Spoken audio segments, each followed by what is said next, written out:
Okay, so I just bought the Razer Viper Mini, and I'm going to be unboxing and reviewing it. My old mouse, the ROCCAT Kone AIMO, is really heavy, and I bought it specifically for drag clicking. But I have the Razer Viper Mini now, so I can have a light mouse for jitter clicking. Okay, so straight out of the box, I got the actual mouse itself, and we have a sticker and a manual.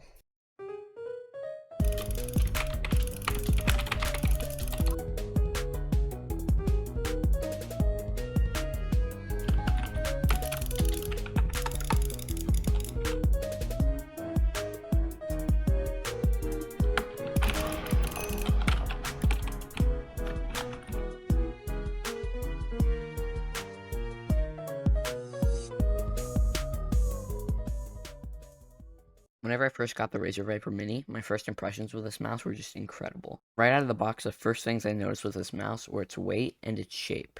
The shape is very good, especially for people with smaller hands, and since I have medium-sized hands, I actually like the shape a lot. And whether you realize it or not, the shape has a big part in your aim and just your overall playing experience. After switching between my shape with my Razer Viper Mini and my ROCCAT Kone AIMO, the shape matters so much. I never really realized until now, but it's just such a better shape. Time to talk about the CPS. With this mouse, I can get about 7 to 8 CPS normal clicking and 11 to 13 CPS jitter clicking. One of the downsides about this mouse is it doesn't double click, but honestly, for 30 CPS, you really shouldn't. But honestly, for 30 CPS, you. Wait, did I literally say 30 CPS? Okay, well, I meant dollars, but continue with the commentary, I guess. One of the downsides about this mouse is it doesn't double click, but honestly, for 30 CPS, you really shouldn't expect any type of double click or drag clicking function. The truth is, you do not need a broken mouse to be good at PvP, and this mouse does a good job at demonstrating that.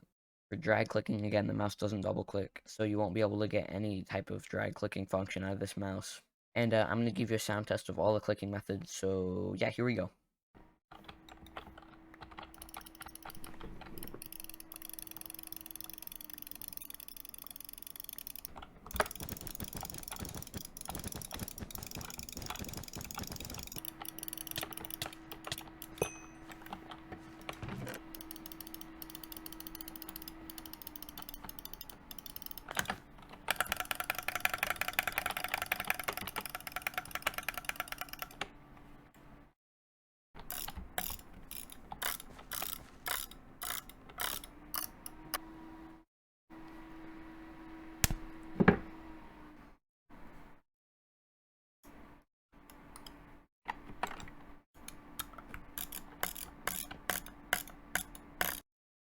And then the weight.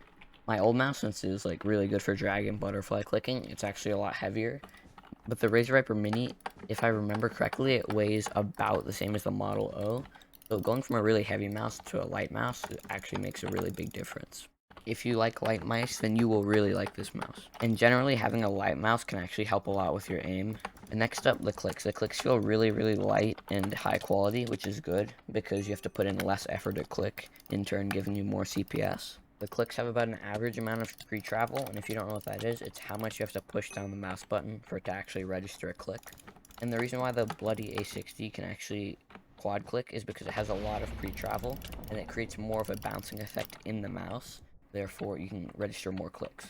However, that's not the case for a lot of mice, unless you're looking to quad click or drag click. You don't want a lot of pre-travel, and this mouse has about an average amount of pre-travel, which is pretty good. Also, the scroll wheel and the other buttons on the mouse. So the scroll wheel feels really high quality.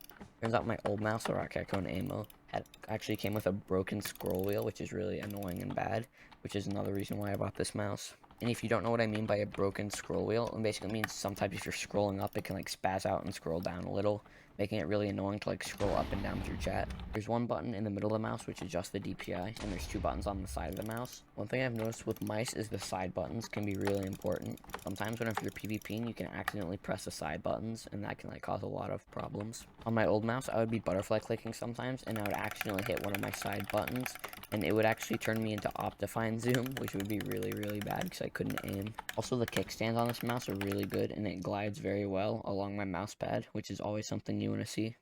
Having bad kickstands can also affect your aim sometime, so it's very good that this mouse has nice kickstands. And generally on a mouse, I don't really want to focus too much on the RGB, but this mouse does have pretty good RGB. It just has the really clean Razer logo on it with RGB, And it also has some RGB going along the bottom of the shell. And time to talk about the pricing. For a lot of mice, it's been like a really good, like, oh my gosh, I want this, until I look at the price and it's like $100. This mouse you can find for $30 on Amazon, which is an absolute steal. I wouldn't have expected any mouse of this quality for $30, but here you go. I think this mouse is worth every single penny you have. If you need a new gaming mouse, I would not hesitate to pick up the Razer Viper Mini. I'll put the link to buy it in a pinned comment. Okay, so this is the part of the video where I talk about the software. Whenever you first load it up, the first thing it'll show is your Razer Viper Mini. Right here, it just shows all your buttons on your mouse, and I'm pretty sure you can change what they do. I don't really know why you do that, because it's like a mouse, but I mean, that's an option. You can also have multiple profiles for it. You can change the DPI, and whenever you press this button in the middle of the mouse, it'll just cycle through. So that's pretty cool. You can change the lighting and the brightness, so that's cool. And also, if you hop into Chroma Studio, you have lots of different effects here.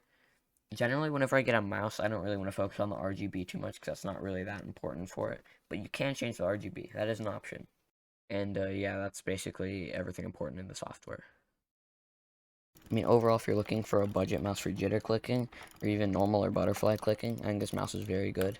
I mean, I also don't believe that you should buy a mouse specifically for drag clicking, unless you already have multiple other mice.